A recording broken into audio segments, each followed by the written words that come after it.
تو کہتے ہیں حضرت علی شیر خدا رضی اللہ تعالیٰ عنہ نے مجھے کہا کہ میرا جوڑا دے دو، تو میں نے وہ کپڑا جو مہنگا تھا وہ ان کی طرف بڑھایا، تو انہوں نے سستے کپڑے پہ ہاتھ ڈالا، فرمانے لگے یہ تیرا ہے۔ اور وہ پیر صاحب بھی ایسے کر سکتے ہیں ویسے کبھی کبھی، ہاں ان کے لیے بھی جائز ہے، کوئی منع ان کے لیے بھی منع، ہاں جی نذرانہ لینا بھی سنت ہے، اور کبھی کبھی غریب مرید کو دینا بھی سنت ہے، یہ بھی سرکار کے دین میں بات موجود ہے۔ بلکہ حضرت شیخ شہاب الدین سہروردی سے کسی نے کہا نذرانہ کس کو کہتے ہیں؟ فرمایا امیر سے لے لینا اور غریب کو دے دینا، اسی کا نام نذرانہ۔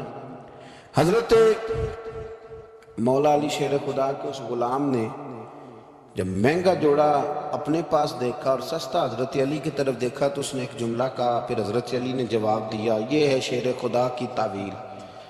ہم نا جب بچوں کو سبق پڑھاتے ہیں نا مدارس میں، تو پہلے اعتراض قائم کرتے ہیں پھر خود اس کا جواب دیتے ہیں۔ تو دو قسم کا جواب ہوتا ہے، ایک الزامی ہوتا ہے، ایک تحقیقی ہوتا ہے۔ کئی دفعہ ہمارے بچے مطمئن نہیں ہوتے، وہ کہتے ہیں جی میں نہیں مطمئن ہوا، جواب دوبارہ دیں۔ لیکن حضرت علی تھے نا، غلام نے اعتراض قائم کیا، اس نے ایک جملہ کہا، کہنے لگا حضور یہ سستا جوڑا مجھے دے، مہنگا آپ نے۔ فرمایا کیوں؟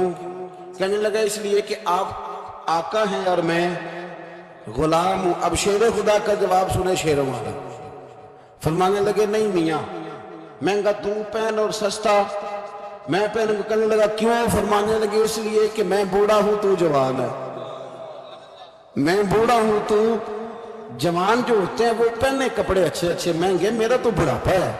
وہ شخص کہتا ہے کہ میرے پاس اس بات کا جواب ہی کوئی نہیں تھا۔